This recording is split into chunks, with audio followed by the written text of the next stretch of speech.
Welcome back with more experience. Today's video is like some videos I already did in the past, a kind of what if video, alternative history. We've had, I on my channel had videos, post Beatles splits, Beatle albums that never were. Today it's about a Beatle concert that never was, but maybe could have been. In this scenario, Brian Epstein would have had his way, and he would have convinced them to not stop touring after 1966. Candlestick Park, San Francisco, August 66 was the last real show. There was the rooftop concert 69, but real show with audience and everything. And he at least convinces them to do a one-off show in 67, maybe not a complete tour. And the scenario would be that Magical Mystery Tour, the film would be like the film we all know, and in my case love. It's my favorite Beatle movie. I wouldn't change much about the road movie aspect. But that Magical Mystery Tour movie, it was never a 90-minute like a real cinema movie. It was a TV special, of course. So it's like a 60-70 minute film. In this scenario, it will be like a 120-minute film because it would start with the road movie, the classic Magical Mystery Tour as we know it, and then in the last scene they would open a door somewhere in Britain where they went with their coach, with the bus, and trippy, mysteriously, it would transcend into a scene, and suddenly they're in Rishikesh. So, and part of the filming for Magical Mystery Tour, for the concert part of that movie, would take place in Rishikesh. In order to do that, they would need to be earlier in Rishikesh. In the real world, they went in, I think, February, March 68 to Rishikesh to study meditation with famous people like Mia Farrow, Donovan, Mike Love of the Beach Boys. In this scenario, they will fly to Rishikesh in December 67 in order to film. Also, not just a film, but also for their meditation course, so everything will be the same.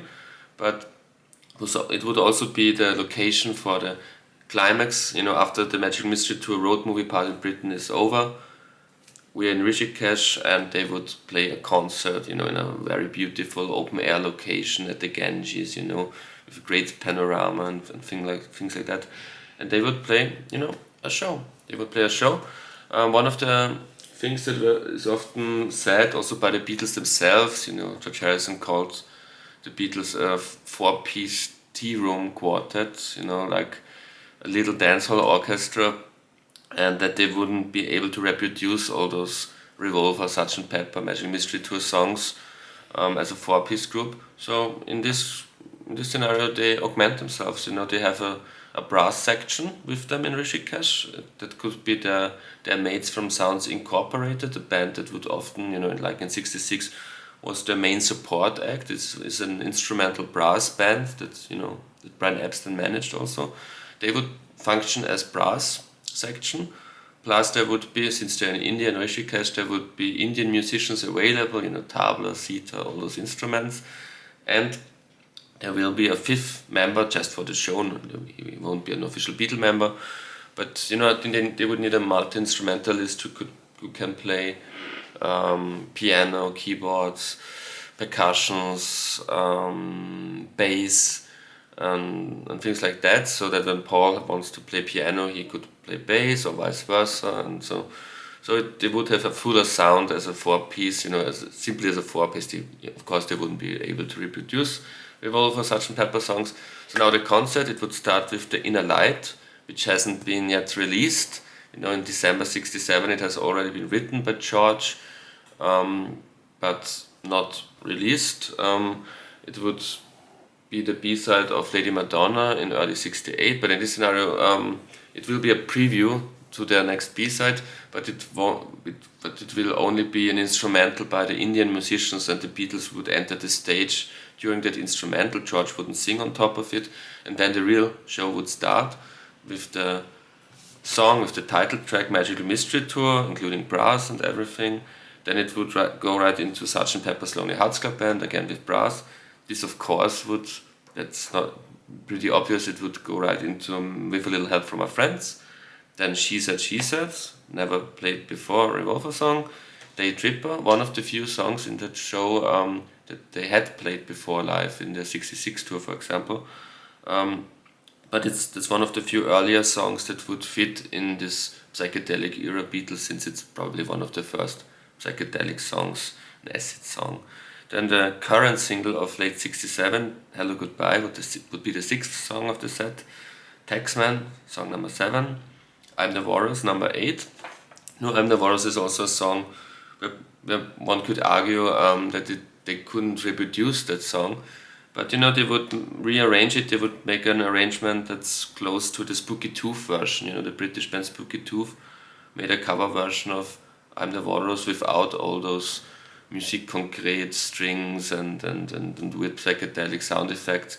So it would be more like a rock song. Also Oasis, it was a live staple for many years for Oasis, a rock and roll version, a guitar rock version of that song. So they would play a version more like that. Then it's a great live song. The number 9, Penny Lane. Number 10, Love You Too, again with the Indian musicians. Number 11, Strawberry Fields Forever. But this time, this would be more oriented to the...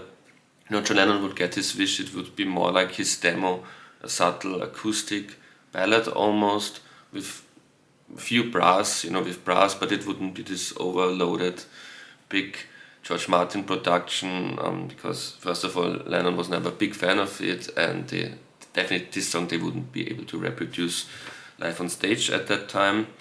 Number 12 would be Yesterday, again, like with Strawberry Fields Forever, but this time with Paul. It's just an acoustic ballad, Paul on acoustic guitar, plus the brass section, and no one else on stage for that song. Bit like the Wings Over America version, where it was Paul plus a brass section. Number 13, Yellow Submarine, and for the chorus, all those celebrity friends of the Beatles, Mia Farrow, Donovan, Mike Love, they would join in for the chorus. That's the main reason why this song is in the set, so that we could have this big climactic chorus thing. And then the last song of the set would be Got to Get You Into My Life, of course with brass. Then first encore, Flying, and then the real last song, again a George Harrison song that hadn't yet been released, but they already recorded it in 67. So a preview for their forthcoming cartoon movie, It's All Too Much. So they would end with a cacophony of distorted electric guitars, and that's the end of the show, It's All Too Much. Then maybe as an outro, instrumental version of All You Need Is Love by Sounds Incorporated, maybe like a free jazzy brass version of instrumental of All You Need Is Love. So that would be a Beatles show that never was, but would be trippy, would be. So if you haven't already subscribed to the channel, subscribe, and see you next time. Thank you very much. Goodbye.